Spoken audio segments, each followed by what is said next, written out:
Hello guys, हमारे channel पर आपका हार्दिक हार्दिक स्वागत है। आज के वीडियो में हम आपको अवकलज के अनुप्रयोग से संबंधित कुछ महत्वपूर्ण प्रश्न बताएंगे जो वार्षिक परीक्षा की दृष्टि से बहुत ही महत्वपूर्ण है। तो आइए पहले हम एक प्रश्न आपको स्क्रीन पर दिखा देते हैं, उसे आप अच्छी तरह लिख लें, उसके बाद इस वीडियो को देखेंगे तो बेहतर होगा। वैसे मैं आपको बता दूँ कि ये बोर्ड मैथमेटिक्स का 6.1 जो एक्सरसाइज है उसका क्वेश्चन नंबर 15 है, और उसे आप यदि आपके पास बुक है तो उसे खोल लें और उसे अच्छी तरह पढ़ लें, और उसके बाद हम इसको करके दिखाते हैं। और आपके सामने मैथमेटिक्स होगा तो बेहतर होगा, ताकि आप हमारे प्रश्नों को समझ पाएंगे और हम जो आपको सॉल्यूशन करके दिखाएंगे उसे भी आप बेहतर तरीके से समझ पाएंगे। तो आइए आपकी स्क्रीन पर हमको क्वेश्चन दिखा देते हैं। क्वेश्चन इस प्रकार से है, 10 फुट लंबी एक छड़ AB अपने सिरों A तथा B पर परस्पर लंब रेखा OX तथा OY के साथ गतिशील है। यदि सिरा A O से 8 फुट की दूरी पर तथा O से दूर जाने की दिशा में 2 फुट प्रति सेकंड की गति से चल रहा है, तो बताइए कि सिरा B किस गति से चल रहा है। आप प्रश्न को पहले भली भांति पढ़ लीजिए ताकि हमारे द्वारा समझाया गया हर पॉइंट आपको बेहतर समझ में आ जाए। तो यहाँ पर हम क्वेश्चन को पढ़ के उसके आधार पर एक चित्र बना रहे हैं जिसे आप देख सकते हैं। तो चित्र इस प्रकार से है, ये OX और OY जो परस्पर लंब उसमें प्रश्न में जिक्र कहा है, और ये छड़ हमारी कितनी 10 सेंटीमीटर लंबी है, और O से X A सिरे की दूरी वो X मान ली है और O से B सिरे की दूरी Y मान ली है। अब क्या है, यहाँ पर एक हमारा समकोण त्रिभुज बनता है, और समकोण त्रिभुज OAB में क्या PGT यानी पाइथागोरस थ्योरम से क्या लिख सकते हैं हम, ये x का स्क्वायर प्लस y का square, x square plus y square equal to 10 का square. It means x square plus y square equal to कितना 100। अब हम क्या दोनों पक्षों का t के सापेक्ष अवकलन करने पर ऐसा क्यों कर रहे हैं, क्योंकि जब सिरा A आगे बढ़ेगा तो डेफिनेटली जब सिरा A आगे बढ़ेगा तो सिरा B नीचे आएगा, तो इसके चलने की दर क्या होगी, B सिरे के चलने की दर क्या होगी। जब A सिरा इधर चलता है तो B सिरा नीचे की ओर चलेगा, तो इस B सिरे की चलने की दर यानी Y में परिवर्तन की दर है, और Y में परिवर्तन की दर इसलिए हमें यहाँ t के सापेक्ष इसका अवकलन करना पड़ेगा। तो समीकरण का t के सापेक्ष अवकलन करेंगे तो 2x, और x का करेंगे तो dx बाई dt, और y स्क्वायर करेंगे तो 2y, और फिर dy बाई dt, और 100 का यदि करेंगे तो 0। इस पूरे समीकरण को हम 2 से डिवाइड कर सकते हैं, तो हमारे पास आ जाता है x dx by dt plus y dy by dt equal to 0। लेकिन प्रश्न में हमें क्या दिया है, किंतु प्रश्नानुसार जो हमें दिया गया है उसे हम लिख देते हैं। प्रश्नानुसार हमें ये दिया गया है कि जो x है वो उसमें प्रश्न लिखा है जब A सिरा जो है 8 सेंटीमीटर की दूरी पर हो, इट मीन्स x की वैल्यू दी गई 8 सेंटीमीटर पर हो, और जो है A सिरा 2 सेंटीमीटर प्रति सेकंड की दर से आगे बढ़ रहा है, यह चल रहा है। तो देखिए x कितना दिया है 8 सेंटीमीटर, और A सिरे की चलने की दर यानी x में परिवर्तन की दर हमें दी गई है dx बाई dt, वो कितनी दी गई है 2 सेंटीमीटर प्रति सेकेंड। तो ये जो वैल्यूज है इसमें रख देंगे, तो यहाँ पर ये वैल्यूज रखने पर क्या आता है, ये होता है 8 into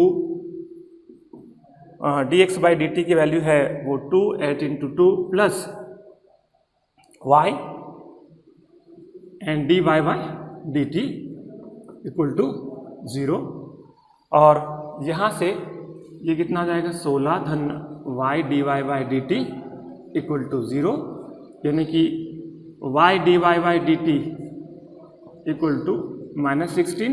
it means dy by dt equal to कितना जाएगा -16 बाई y।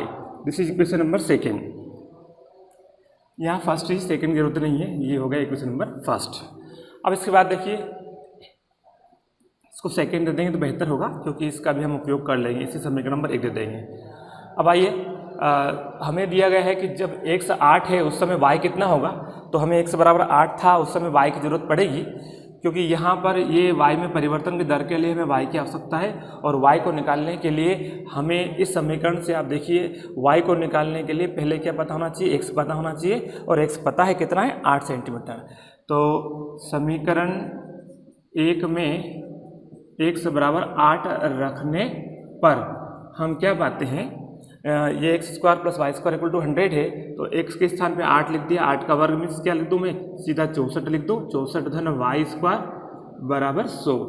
तो यहाँ से वाई स्क्वायर कितना जाएगा, 100 ऋण 64, इट मीन्स वाई स्क्वायर कितना हो जाएगा, वो हो जाएगा 36, यानी वाई बराबर कितना हो जाएगा 6, रूट 36 मीन्स क्या 6। अब वाई का मान कहाँ रख देंगे, वाई का मान समीकरण 2 में रखने पर, तो देखिए वाई का मान समीकरण 2 में रखने पर मैं यहाँ लिख दे रहा हूँ, वाई का मान समीकरण 2 में रखने पर dy बाई डी टी हमारे पास प्राप्त हो जाएगा -16/6, और फाइनली ये प्राप्त होगा dy by D T equal to 2/16 और 2 × 6 -8/3। अब आंसर में दिया आप देखेंगे तो ये +8/3 मिलेगा। ये माइनस चिन्ह इस बात का इंडिकेशन है कि जैसे सिरा ए आगे बढ़ता है वैसे सिरा बी नीचे आएगा, तो ये नीचे आने की दिशा को इंडिकेट करता है। तो सिरा बी जो है वो 8/3 सेंटीमीटर प्रति सेकेंड की दर से आगे मतलब नीचे की ओर बढ़ेगा। तो इस तरह से आपने देखा कि हमने इस क्वेश्चन को किस तरह से सोल्व किया है। इसी पर आधारित एक अन्य प्रश्न को हम देख लेते हैं। तो आइए अगला क्वेश्चन आपकी स्क्रीन पर इस प्रकार से है। ये भी एक्सरसाइज 6.1 का है और ये क्वेश्चन नंबर 17 है। एक 5 मीटर लंबी सीढ़ी दीवार से टिकी है और सीढ़ी के निचले सिरे को दीवार से 3 सेंटीमीटर प्रति सेकंड की दर से हटाया जाता है। सीढ़ी की दीवार पर ऊंचाई किस दर से कम होगी जब उसका निचला सिरा दीवार से 4 मीटर दूर हो।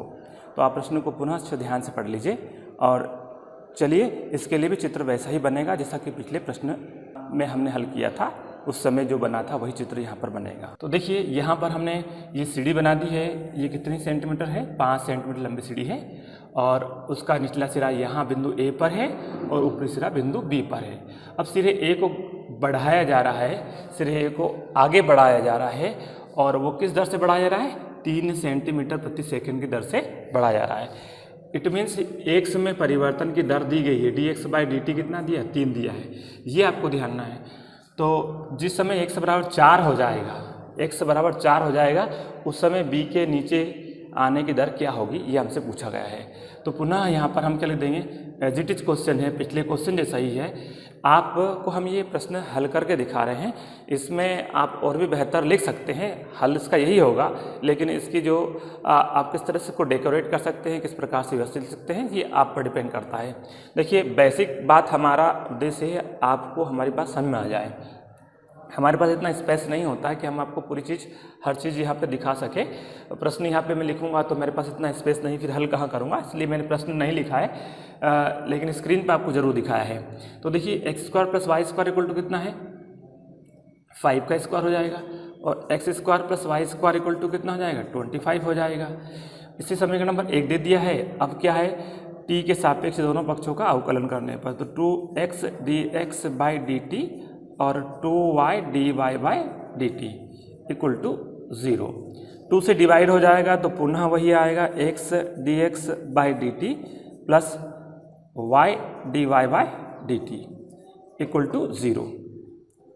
इसके बाद में अब हम क्या कर लेंगे कि यहाँ पर हमारे पास x का मान दिया है, प्रश्नानुसार आप प्रश्न को ध्यान से देखें, स्क्रीन पर आपको क्वेश्चन दिख रहा है। प्रश्नानुसार क्या है, x है, x जब 4 है तो x इक्वल टू 4 सेंटीमीटर, तब और ए सिरे की जो बढ़ने की दर है, आगे बढ़ने की जो दर है या उसे दूर हटाने की जो दर है वो dx बाई डी टी, वो क्वेश्चन में लिखी हुई है 3 सेंटीमीटर प्रति सेकेंड। तो ये जो x की वैल्यू 4 और dx बाई डी टी की वैल्यू हम यहाँ रख देते हैं। अतः हमारे पास क्या प्राप्त हो जाता है, 4 गुणित ये 3 और plus y dy by D T equal to 0। तो ये 12 धन y dy by D T equal to 0। तो y dy by D T equal to कितना हो जाएगा, -12। तो यहाँ हम -12 लिख दे रहे हैं और dy बाई डी टी कितना हो जाएगा, -12/y, समीकरण नंबर 2। अब हमें क्या y की रिक्वायरमेंट है, लेकिन जिस समय x 4 है उस समय y कितना होगा, तो उसको हम समीकरण 1 से निकालेंगे। समीकरण 1 में हम क्या लिख देंगे, x बराबर 4 रखने पर। तो 4 क्यों रख रहे हैं, क्योंकि जिस समय x बराबर 4 है उस समय इसके घटने दर क्या है, तो x बराबर 4 रखेंगे उस समय y कितना था वो हमें प्राप्त हो जाएगा। तो x बराबर 4 समीकरण 1 में रखेंगे, समीकरण 1 ये है, यहाँ पे 4 लिखेंगे तो 4 का वर्ग कितना हो जाएगा 16 और वाई स्क्वायर बराबर कितना हो जाएगा 25। तो 16 वाई स्क्वायर बराबर कितना हो जाएगा 25 ऋण 16 यानी वाई स्क्वायर बराबर कितना हो जाएगा 9। इट मीन्स वाई बराबर कितना हो जाएगा 3 और वाई का मान समीकरण 2 में रखने पर, वाई का मान समीकरण 2 में रखने पर dy बाई dt जो है उसका मान हमें प्राप्त हो जाएगा -12/3। तो dy by dt equal to कितना आ जाएगा -4। तो -4 हो या +4 हो उसको 4 ही लिखने का है, फिलहाल तो हम यहाँ लिख दे रहे हैं, पर ये माइनस चिन्ह इस बात का इंडिकेशन है कि जैसे जैसे सिरा ए आगे बढ़ेगा वैसे वैसे सिरा बी नीचे बढ़ेगा। तो नीचे की ओर आएगा तो सिरे बी के नीचे आने की दर क्या होगी 4 सेंटीमीटर प्रति सेकेंड। तो इस तरह से आपने अवकलज के अनुप्रयोग के आधार पर ये प्रश्न देखा। हमारे इस वीडियो को देखने के लिए आपका बहुत बहुत धन्यवाद साथियों। जय हिंद, जय भारत।